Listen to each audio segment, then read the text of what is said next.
You are now tuned in to the Storm Tracker podcast.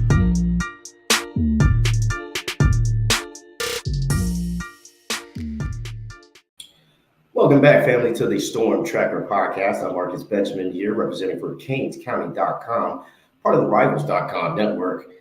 And this is our Scouting the Opponent episode where we'll talk about Miami's next opponent, which is the Georgia Tech Yellow Jackets. Miami's looking to stay undefeated and continue their quest to make the college football playoff for the first time. Today, I've got joining me Kelly Quinlan from Jackets Online, also part of the Rivals.com network, to discuss the game. Thanks for joining me today, Kelly. What's up, Marcus? Nothing much, man. Just another beautiful day in paradise here. But Miami's traveling to Atlanta. First, I do want to ask, what's the weather like? Yeah, it's funny. I just got back in town. It's like 60s, like nice out. I think it is supposed to rain on Saturday, or there's been some rain forecast. I'm not sure. I haven't actually looked at it. Earlier in the week, there was rain forecasted, so it's like 50% chance of like a little bit of rain. Wasn't anything like, torrential or anything. And certainly both these teams are used to dealing with a little bit of rain, so I don't think that would be particularly game changing. It's not going to be cold or anything, which would be the thing I think Miami people would be most worried about. Yeah, absolutely. 60 degrees sounds lovely. I'm sure that sounds great for Miami Hurricanes fans and the team. Miami goes into this game looking to stay undefeated, like I said. Georgia Tech looking to become bowl eligible with just one more win. So obviously both teams really looking to get a win here. But it is homecoming for you guys over in Atlanta. So I do want to get kind of what the feel is around the program kind of going into this game. Obviously, it's going to be, a packed house. And I do believe Georgia Tech's going to have some kind of jersey theme as well. So just what's the general feel around the program kind of going into this game? So they're honoring the 2014 Orange Bowl team. It's homecoming, like you said. There's a concert. They have a block party concert before.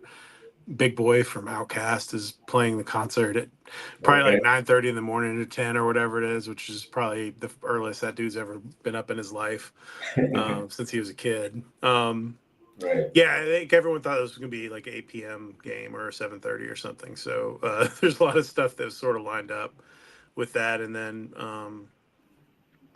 with everything that happened in the league and how unstable it's been, I think that it kind of pushed this game to be more of a prime ESPN game with Miami doing well and kind of the interesting storylines and stuff with the game. So, yeah, there's a lot going on this week. And then, obviously there's a lot of questions about Tech and where they're at. And they've lost all these games, but they've all been real close. They gave Louisville a win basically with unforced errors. The offense just sputtered out with the backup and the second backup at Virginia Tech in the last game. And then, Notre Dame, they gave a good push on, but again, playing without your starting quarterback is tough and against a team like that. So it'll be interesting. This is a very different matchup because they haven't played, in my mind, a team that's as good offensively as Miami yet. And Georgia Tech hasn't been scoring a lot of points. And then you have the contrast in styles, which is Georgia Tech tries to like kind of grind it out and speed the game up with chewing clock and stuff. And Miami's whole thing is kind of being quick and scoring. And the one thing I talked about with a lot of people, and I've been able to watch most of Miami's games this year, just how they line up and stuff with TV. And it's fascinating because the way I described it on, I think on X was like, they like kind of toy with teams, it seems like, in the first half of games a lot, and then kind of charge in the second half and pull away. And it'll be interesting because this is not a great game for that if it's going to be 8-9 possessions or something and not 11-12 or less. So that gets interesting. Obviously, what happened last year, I'm sure, looms large for the Miami people, and they're going to be pissed off about that. So yeah, there's a lot riding on this game, and obviously Miami. You guys, I'm sure, are waiting for the fans are probably waiting for the other shoe to drop because that's what it's been for the last 20 years or whatever. Like, are they going to screw this up? It's all lined up. Clemson lost. Like you're literally like have the easiest path right to go to the ACC championship game right now, and you just have to hold on and win the games you're supposed to win. And so I think it's going to be real interesting to see how these teams play. All the pressure in my mind's on Miami in this game. Oh yeah, absolutely. And like you said, Miami has failed in these situations in years past, and I think a lot of fans are still maybe skeptical of Miami really kind of finishing the job and finishing this season undefeated to go to the ACC championship game. But there are other fans that are very confident and feel like this is a different team. They're preaching a 1-0 mentality every week, and that seems to be permeating throughout the entire team and the entire building over there at Coral Gables. So it will be interesting to see how not only how they perform in this game, but for the last uh, three total games as well.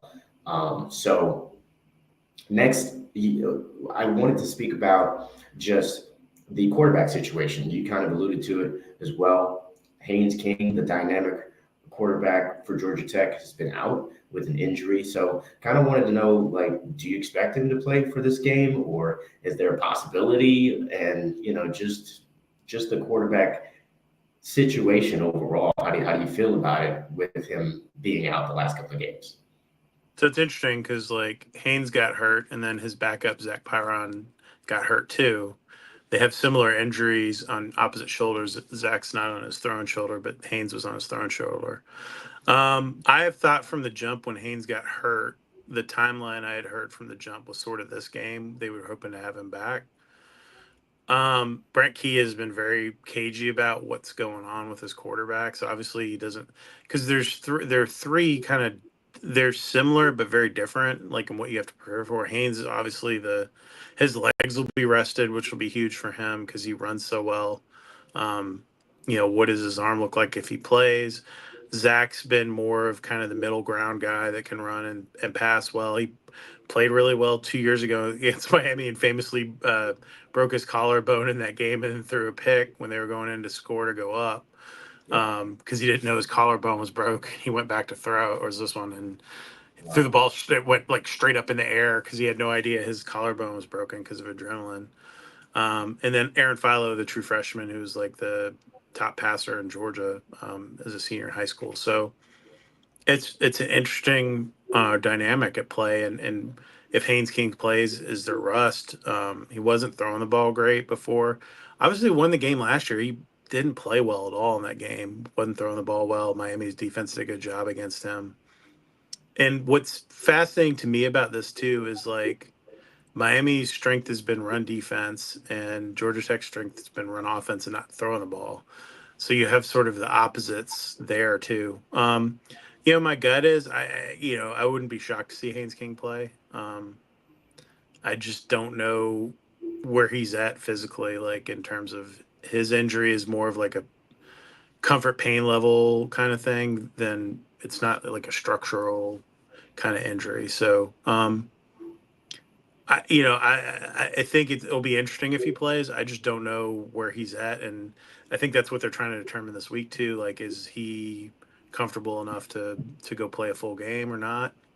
And that gets down to the individual. I wouldn't be shocked to see multiple quarterbacks. Like, it could be all kinds of stuff in this game. So I think they're going to throw the kitchen sink at Miami in terms of just trying to come up with finding something that'll work against that defense. Yeah, well, we'll see what quarterback trots out on the field for the first series for the Yellow Jackets on Saturday afternoon. But from what you've seen so far, like, do you think the backups, even if the backups do play, do you think they have a chance to pull off the upset, without Haynes King? So it'd be interesting. Zach hasn't thrown the ball great this year. He played pretty well against Notre Dame. And then Aaron Philo was just like spinning the ball really well when he came in. He's a big arm guy, and he's the handpicked guy from the OC, right? They got Haynes King out of the portal, and Zach they inherited the offensive coordinator Buster Faulkner. So Aaron Philo is literally the guy that they wanted for this offense, right? Like, So it'll be interesting to see what that all looks like if you start getting into playing a true freshman, or if you're playing Zach or Haynes. Like, what does that look like? So I don't know. I'm they've just been really wildly inconsistent on offense at times this year. The big thing in the past year was in 2023 was explosives and hang on them, and that hasn't really been the case this year. It's been much more structured drives where you just kind of drive down the field, or they're getting a lot of 3 and outs. So avoiding that situation, the defense is much better. That's probably the biggest difference between this Georgia Tech team and the one a year ago. Is I think they're much better defensively. I think they're better than Duke is defensively overall. And they played well the last 2 weeks without their Mike linebacker, who's the quarterback of the defense, um, and held Notre Dame pretty well in check a lot of that game, and then held Virginia Tech in check for the almost entire second half of that game. Yeah, I'm glad you brought up those two games because I do want to kind of hear about, kind of what went wrong, I guess, for the Yellow Jackets in those last two games against, Notre Dame and Virginia Tech. They definitely struggled offensively, for sure. But if you can pinpoint just what those teams did well against Georgia Tech in those last two games. It was bottling up the run. They made them one dimensional both games. I think they might have like 40 yards rushing in the Notre Dame game with the backs and stuff. And then Virginia Tech did a good job with that too. There were one or two longer runs. They just were not able to string together successful drives. And Zach came out and played really well on the first couple drives, and then was really bad for a stretch, and they pulled him, and then put Aaron in, and then they just couldn't get in the end zone. The time and all that other stuff kind of factored into it. And that was that first time that kid was playing and in a really hostile environment. So they've looked really out of sorts on offense at times this year. It's not been, offense carried them last year, and it's not been the case this year. And the defense has turned out to be the strength which was really unexpected, and the offense has struggled. So, if they can get their offense in gear, I think they got a chance. But like that's a big if. And they gave up a fake punt and a fake field goal in the Notre Dame game and a pick six to spot them some points. Virginia Tech, they just couldn't get in the end zone. They kicked 2 field goals and then stalled out on a couple different drives where would get to like midfield and couldn't get any further down the field. Those are the things that I think they're trying to figure out and correct. And the other thing with Georgia Tech is they've been besieged with injuries. Their running back room is pretty depleted. You've been playing without your starting quarterback the last 2 games, and then their tight end position was decimated by injuries. They lost their starting tight end before the season even started, and his backup or the number 2 guy has been hurt, and the third guy has been out like the last 3 games, but the number 2 came back. It's just been a mess. And so, a lot of the things I think they had planned to for the offense just haven't come together. The guy that they thought would be the number 2 running back's been hurt a lot too. So, I think that it'll be, tough sledding for them to be consistent moving the ball, but they got to figure out something that's going to work, because that's what's killing them right now is just going 3 and out on offense a lot.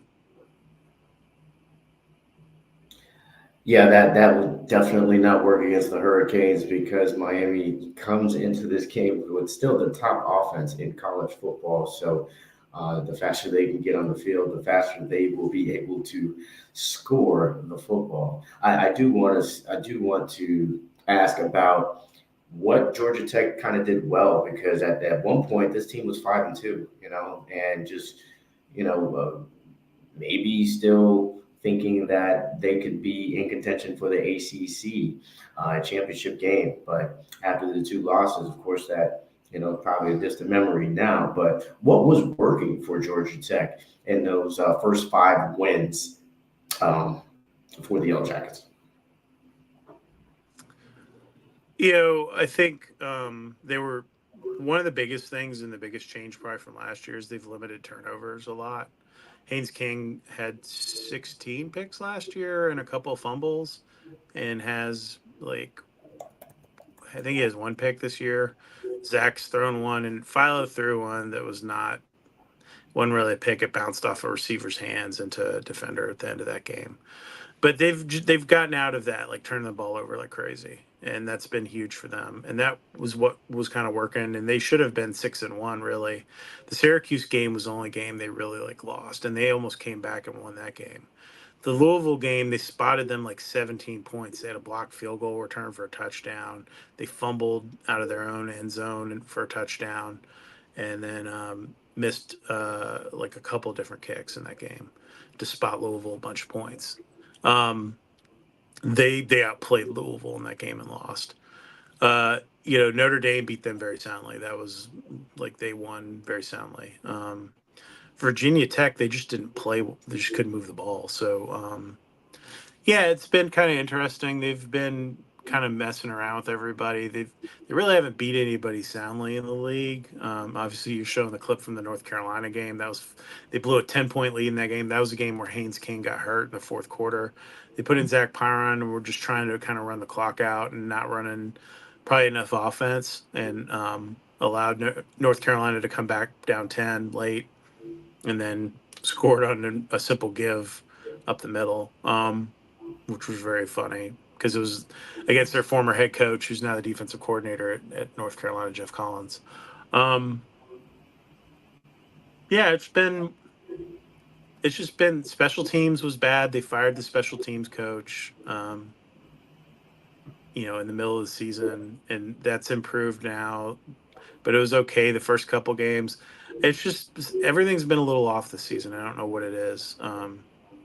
It's just like the mojo they had last year is not there. It's pretty much most of the same players.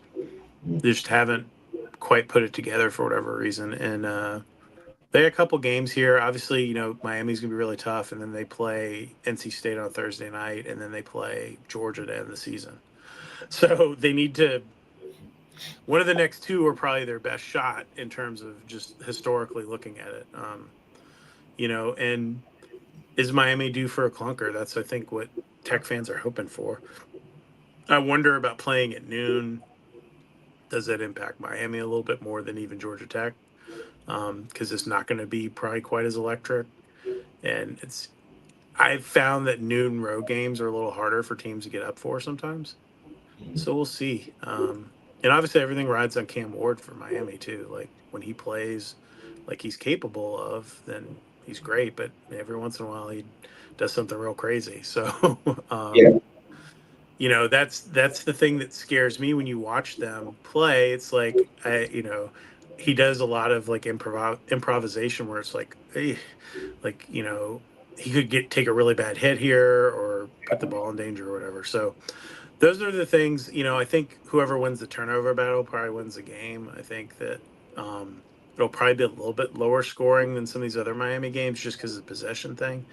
But I don't feel great about Georgia. This is probably the least optimistic I've been about a Georgia Tech Miami game in a while on paper. Interesting. Yeah, Cam Ward does, provide some no, no, no, yes, yes, yes moments a lot. I wouldn't say a lot, but, he gives you at least In his one. moments, he has those moments in every game where he does that. Yeah, absolutely. It's fun to watch, man. He's been really fun to watch this He season. is really entertaining. Yeah, he's must see TV, and it's been a joy to watch him play football this season. It's been kind of a dream season for the Miami Hurricanes overall, especially with the mediocre seasons that this fan base has kind of gone through these past couple of years. Um, and just to see them just be in this position right now seems surreal for a lot of fans and for a lot of us covering the team as well. I do want to talk about some playmakers for Georgia Tech as well. You guys got one guy who is from Miami, in Malik Rutherford as well. I'm very familiar with his game. What are some of the playmakers on both sides of the ball that fans should be aware of going into this game? So yeah, on offense for Malik Rutherford is their most sure receiver. He was He was part of the reason they lost to Virginia Tech last week. He was sick in the game.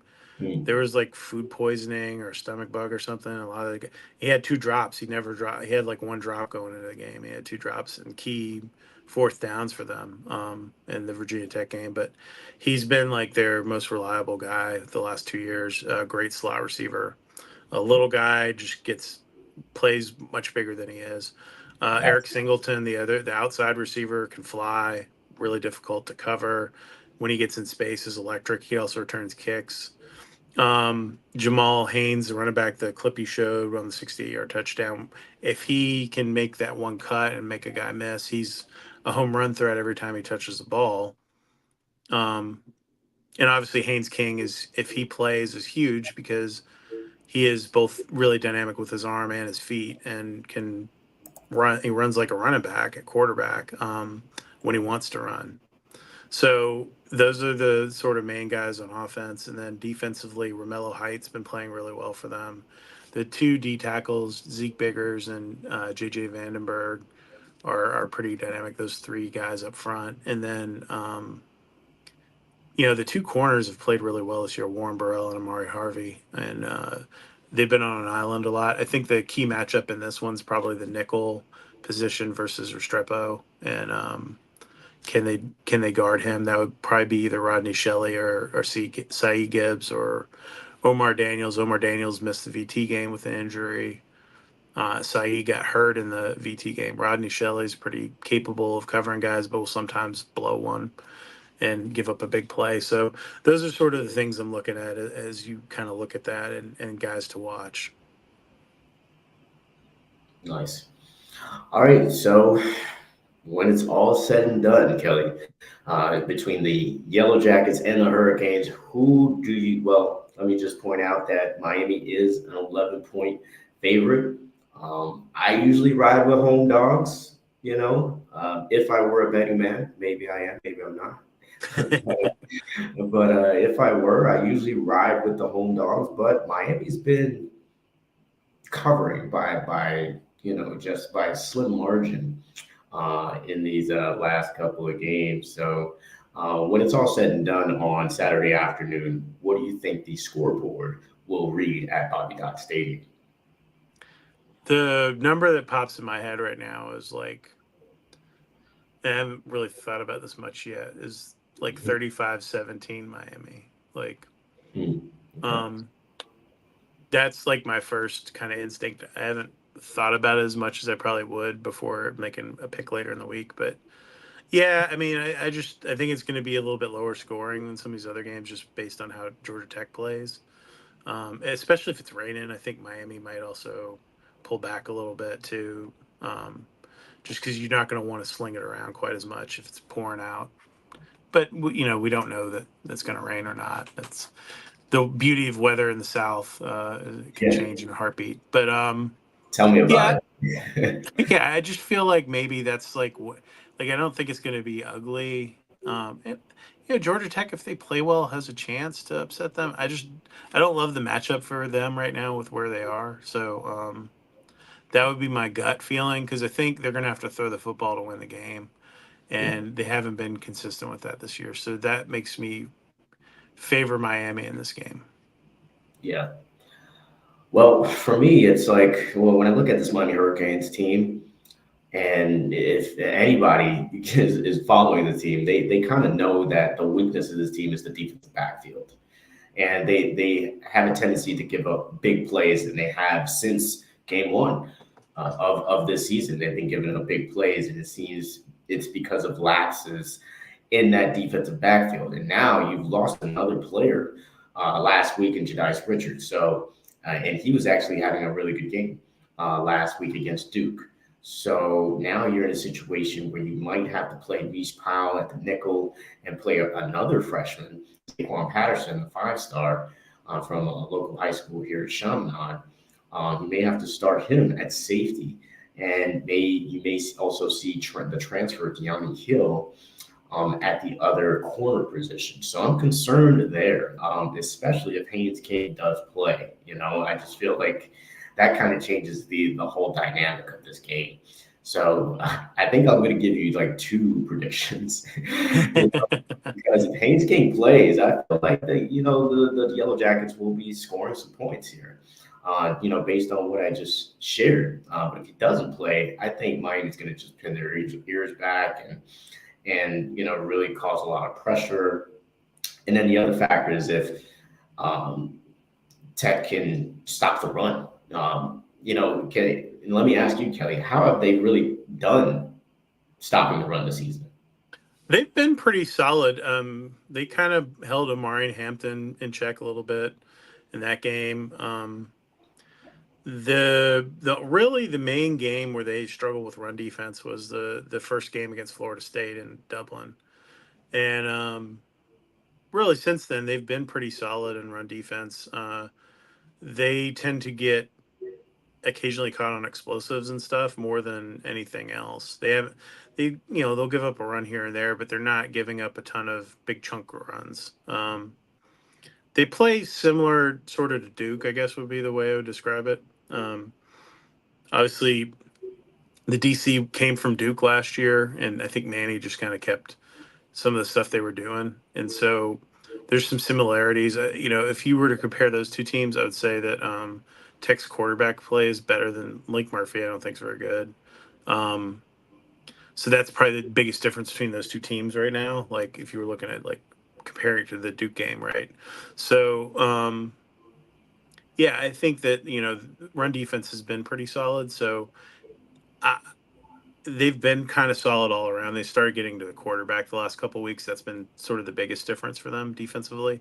Started to get more sacks and pressures as Santucci, the defensive coordinator, has gotten more comfortable with his personnel and stuff. So I think that's where you kind of look at all of this. But I'm Yeah, sure that the thing that'll be interesting to me too is like they're playing with house money in the game. So do they do things they don't normally do, more aggressive with blitzes and things like that, yeah, um, and maybe try to get to Cam Ward.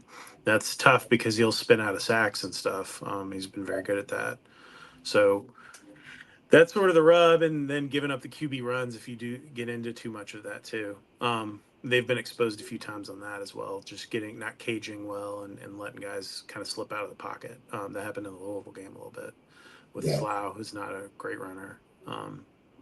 So yeah, I'm like super curious about this, but I feel like the run defense has been pretty solid. Obviously, they'll have a tall task. Miami has two really good running backs, and I watched a lot of Damian Martinez at Oregon State because their games would always be on at night when I was like back in the hotel working or back at my house working. So it's funny because like they played DJU the first game of the season. I was like, well, I've seen DJU play. Like I watched all the Oregon State games last year too, on yeah. Pac-12 After Dark, and then Right. seeing him play at Clemson, and then Damian I saw a lot last year, so I was pretty familiar with him too.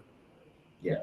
Yeah. So with that being said, I feel like Miami's going to break off some big runs here and there, and if that run game gets going, I don't see Georgia Tech really kind of stopping this Miami offense. I mean, no defense has stopped it yet, so I don't see it stopping here in Atlanta. So yeah, the other side of the ball, I think, like I said, if Haynes King plays, I could see them scoring 24 points maybe. I see Miami scoring anywhere from 38 to 45 points a game, and they're averaging about 42 points a game this season. So right around their average, I think it's going to be a 45-24 game if Haynes King plays. If he doesn't play, I still think they put up around 45, but I think Georgia Tech does scores maybe around 13, maybe 13 points is kind of where I'm going there. Um, yeah, So I'm trying to think. What was the most points they've given up since Brent's been the coach?